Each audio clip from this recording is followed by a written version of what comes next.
కలిసేదా, ఎవరితోనో మాట్లాడేదా, ఎవరినన్నా చూసేదా? ముఖ్యమంత్రి గారు కనీసం మీ ముఖ్యమంత్రి గారినన్నా చూసేదా? మా ముఖ్యమంత్రి గారు ప్రతిరోజు ఏ మీటింగ్ పెట్టుకున్నా సహచార మంత్రివర్గాన్ని అందరిని కూర్చోబెట్టుకుని ఆఫీస్ అందరిని కూర్చోబెట్టుకొని ఇది సమస్య, ఇది ఇట్లా చేస్తున్నాం, ఇది ఇట్లా మాట్లాడుతున్నాం అని మాట్లాడుతున్నారు. ఇదండి పరిపాలన అంటే, ఇది ప్రజాస్వామ్యం అంటే, ఇది ప్రజాస్వామ్యం అంటే తెలుసుకోండి. మంత్రులు మా ముఖ్యమంత్రి గారు మా మంత్రులు ఎట్లా పనిచేస్తున్నారో చూడండి మీరు. మా ఆఫీసర్ ఎట్లా పనిచేస్తున్నారు చూడండి. మా పోలీస్ వ్యవస్థ ఎట్లా పనిచేస్తుంది చూడండి. చిన్న తప్పు చేస్తే స్టేషన్లో మొత్తం మార్చేసిండే మా సిపి గారు. ఇది బ్యూటీ ఆఫ్ డెమోక్రసీ. ఇది తెలంగాణ రాష్ట్ర ప్రజలు కోరుకున్న నాయకత్వం. ఇది తెలంగాణ ప్రజలు కోరుకున్న పరిపాలన. ఇది అందుకోసం దయచేసి చెప్తున్నా, అయ్యా మల్లారెడ్డి, నువ్వు ఊరికే పిల్లలు రక్తం దాకా సంపాదించిన డబ్బుతో విర్రవీగకు, నోటికి ఏదొస్తే మాట్లాడకు, మరి ఏదొస్తే మాట్లాడకు. మేము నిన్ను అనలేమా? దీన్ని విమర్శించలేమా? నువ్వు మాట్లాడలేమా? డబ్బుందనే కదా నీ అహంకారం. చరిత్ర రాజ్యాలు కూలిపోయినాయి, చరిత్ర గొప్పది. రాజ్యాలు కూలిపోయి రాజులు మొత్తం బికారులయ్యారు. నువ్వేమీ లేనాడు ఇంత అయినప్పుడు ఉన్నాడు కూడా బికారు కావచ్చు కదా. దేనికి నేచర్కి ఎదురు మాట్లాడకు, ప్రజాస్వామ్యాన్ని గౌరవించు, నేర్చుకో. Thank you. చెప్పింది కానీ మా ముఖ్యమంత్రి గారు చెప్పింది కానీ పులి బయటకు వస్తే బోన్ రెడీగా ఉందని మా ముఖ్యమంత్రి గారు ఎప్పుడో చెప్పారు. దాని మీద మేమేం మాట్లాడతాం? చేసిన మల్కాజ్గిరి పార్లమెంట్ అభ్యర్థిగా టికెట్ కోసం అప్లై దరఖాస్తు చేయడం జరిగింది.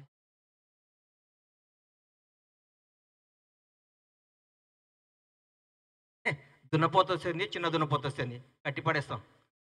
మల్కాజ్గిరిలో కాంగ్రెస్ జెండా ఎగురుతుంది. ఎవరికి టికెట్ బ్రహ్మాండమైన మెజార్టీతో గెలుస్తాను. నేను ఊరికి అట్లా మాట్లాడిన అందరిలాగా బీఆర్ఎస్ ప్రభుత్వం లాగా దుమ్ము దులుపుతా, ఎగురుతా, గంతేస్తా అని. గెలుస్తాం, టికెట్ వస్తే గెలుస్తాం.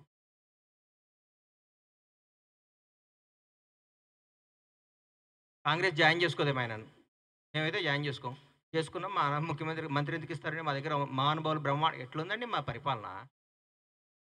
ఎట్లుంది? అది దున్నపోతున్నా సార్ జాయిన్ చేసుకునేది.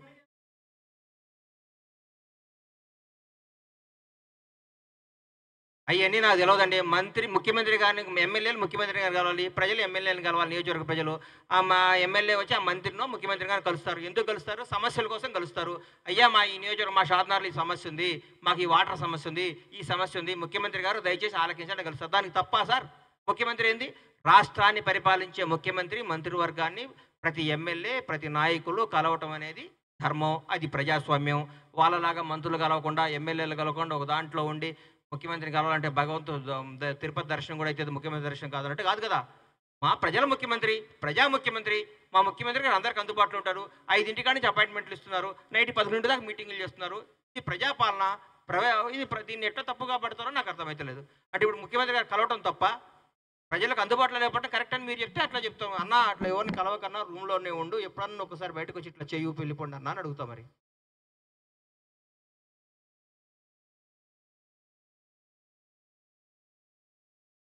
మల్కాజ్గిరి అంటే మల్కాజ్గిరి హైదరాబాద్ సిటీలో ఉంది. నాకు మల్కాజ్గిరిలో చేయాలని అప్లికేషన్ పెద్దలు ఆమోదించి అనుగ్రహించి నన్ను నమ్మి నాకు టికెట్ ఇస్తే ఘన విజయం సాధిస్తా. నాకు టికెట్ ఇవ్వకుండా ఇస్తారని ఆశిస్తున్నా.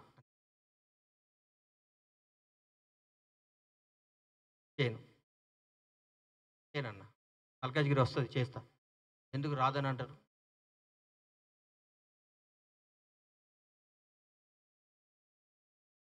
నాకు తెలిసేది 3 లక్షల మంది ఎంత అంటున్నారు. 3 నుంచి 5 లక్షల మంది అంటున్నారు. బ్రహ్మాండంగా ఉంటుంది, బద్దలైపోద్ది సభ. ప్రజలందరూ ఎదురు చూస్తున్నారు. ముఖ్యమంత్రి గారు పరిపాలన, 60 రోజుల పరిపాలన. ఈరోజు మీకు అనకూడదు, నేను చెప్తున్నా. ఈరోజు కేబీఆర్ పార్క్లో వాక్ చేస్తున్నా రేవంత్ రెడ్డి గారి గురించి మాట్లాడుకుంటున్నాను. షాద్నగర్లో పనిచేసే మా పోల్ట్రీ పైన రేవంత్ రెడ్డి గారు పరిపాలన గురించి మాట్లాడుకున్నారు. బస్సు ఎక్కితే అదే, ట్రైన్ ఎక్కితే అది. నలుగురు కూర్చొని ఇంతకుముందు అదేంటి ఇదేంటి వింతల గురించి మాట్లాడుకుంది. ఇప్పుడు కాంగ్రెస్ ప్రభుత్వం రేవంత్ రెడ్డి గారు మంత్రివర్గం గురించి, పాలన గురించి అరే అందరు పోతున్నారంట ప్రగతి భవన్కి, అందరు పోతున్నారంట సచివాలయానికి, అందరు కలుస్తున్నారంట ముఖ్యమంత్రి గారిని, అందరు కలుస్తున్నారంట మంత్రి గారిని. ఇంతకంటే ఆనందం ఏం కావాలండి? భారతదేశ వ్యాప్తంగా ప్రతి ముఖ్యమంత్రి రేవంత్ రెడ్డి గారి పరిపాలన గురించి ఆలకిస్తున్నారు. కాంగ్రెస్ ప్రభుత్వం గురించి సంతోషిస్తున్నారు. ఇంతకంటే ఏం కావాలి? మేము రాబోయే 10 ఏళ్ళు పరిపాలించడానికి ఈ 2 రోజులు అన్నం ఇక్కడ మెతుకు పుట్టుకుంటే చాలు కదా, అన్నం ఉడికిందో లేదు. ఈ 60 రోజులు పరిపాలన చాలు. మేము రాబోయే 10 ఏళ్ళు అధికారంలో ఉండటానికి చెప్పడానికి గర్వంగా చెప్తున్నాం మేము. అంతే. నమస్కారం. Thank you. సోషల్ మీడియా మాధ్యమాలలో ఆల్రెడీ మొదలుపెట్టిండ్రు. టీఆర్ఎస్ సోషల్ మీడియా మాధ్యమాలు 50 రోజులు అయిపోయింది, ఇంకా నోటిఫికేషన్లు పడలే, మీరు ఆల్రెడీ 100 రోజులే చెప్పి. మరొక్కసారి చెప్తున్నాం ప్రజలందరికీ, విద్యార్థులు, నిరుద్యోగులకి, టీఆర్ఎస్ తెలంగాణలో ఉండే యువకులను తప్పుదో పట్టి మేము చెప్పింది 100 రోజుల్లో 6 పథకాలు కంప్లీట్ చేస్తామని చెప్పడం జరిగింది. ఉద్యోగ నోటిఫికేషన్ తెలంగాణ ప్రజలందరూ ఆ సభ కోసం తెలంగాణ రాష్ట్రం మొత్తం ఆసక్తిగా ఎదురుచూస్తుంది. గౌరవ ముఖ్యమంత్రి గారు దగ్గరకు వచ్చిన 2 నెలలు, ఈ 2 నెలల్లో ముఖ్యమంత్రి గారు చేసిన అద్భుతమైన పరిపాలన, తెలంగాణ ప్రజల హృదయాలు దోసుకున్న తీరు, తెలంగాణలో ఈ సస్యశ్యామలమైన ఈ పరిపాలనలో అంతా సంతోషంగా ఉన్నారు. అప్పట్లో చరిత్రలో ఉండేది, పాండవులు ఎక్కడుంటే అక్కడ అన్నీ శుభాలే జరుగుతున్నాయి, మంచిగా జరుగుతుంది, అన్నీ బాగుంటాయి అనే చిన్నప్పుడు మేము చరిత్రలో చదువుకున్నాం. అది ఈ 60 రోజుల నుంచి జరుగుతుంది. ఇద్దరు కలిస్తే మాట్లాడుకునేది కాంగ్రెస్ పరిపాలన గురించి. ఎక్కడ మాట్లాడే డిస్కషన్ కాంగ్రెస్ పరిపాలన. అబ్బా అద్భుతంగా జరుగుతుంది. రేవంత్ రెడ్డి గారు మంత్రివర్గం కానీ, రేవంత్ రెడ్డి గారు కానీ, కాంగ్రెస్ పరిపాలన కానీ. భారతదేశ వ్యాప్తంగా ఈరోజు తెలంగాణ రాష్ట్రం గురించి మాట్లాడుకుంటున్నారంటే కాంగ్రెస్ పరిపాలన ఎంత బ్రహ్మాండంగా ఉందో మీరు అర్థం చేసుకోవాలి. గౌరవనీయుల మంత్రులు, మాజీ మంత్రులు కానీ, ముఖ్యమంత్రులు గారు కానీ వాళ్ళు మాట్లాడుతున్న తీరు చూస్తుంటే చాలా బాధగా ఉంది, చాలా దుఃఖమేస్తుంది నాకు. నిన్న గౌరవ ముఖ్యమంత్రి గారు, పెద్దలు కేసీఆర్ గారు, మీరెవరు ముఖ్యమంత్రి గారిని కలవద్దు అంటున్నారు. వాళ్ళు జనం ఓటేపించి గెలిచిన ఎమ్మెల్యేలు ముఖ్యమంత్రి గారిని ఎవరిని కలుస్తారండి? వాళ్ళ సమస్యలు తీరవద్దా? వాళ్ళ సమస్యలు సాల్వ్ చేసుకోవద్దా? ప్రజలకు వాళ్ళు సేవ చేయొద్దా? వాళ్ళు కలవద్దా?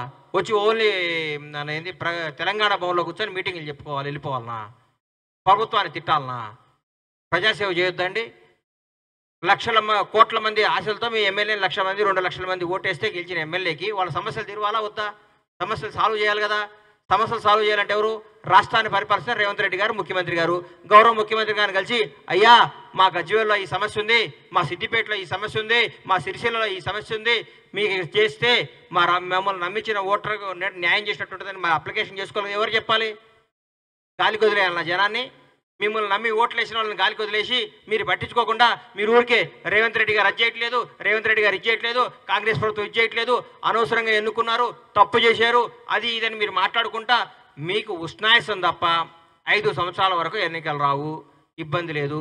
రేపు జరగబోయే పార్లమెంట్ ఎన్నికల్లో కూడా బ్రహ్మాండమైన సీట్లు గెలిచి రాహుల్ గాంధీ గారిని ప్రధాని చేయడానికి మా కాంగ్రెస్ కార్యకర్తలందరూ, తెలంగాణ ప్రజలు సిద్ధంగా ఉన్నారు అంటాడు. ఆయన నిజంగా చిన్నప్పుడు నేను బర్రెగిట్లా గరిచిందో నాకు అర్థం కాదు. ఆయన ఏం పిచ్చి మాటలు, ఒక్కొక్క రోజు ఒక్కొక్క మాటలు మాట్లాడుతారు. ఆయన పోలికనే బర్రె పోలిక అనుకుంటే కూడా ఆయన మాటలు కూడా బర్రె బ్రెయిన్ ఉందా లేదా? నువ్వు పిల్లలు రక్తం తాగి స్కూళ్ళు కట్టి దాచుకొని ఇలా రాజకీయాన్ని కొంటున్నావు నువ్వు. రాజకీయాన్ని కొంటున్నాడు మల్లారెడ్డి గారు. మాట్లాడితే ముఖ్యమంత్రి గారిని ఎట్లా పడితే అట్లా కామెంట్ చేస్తున్నావు.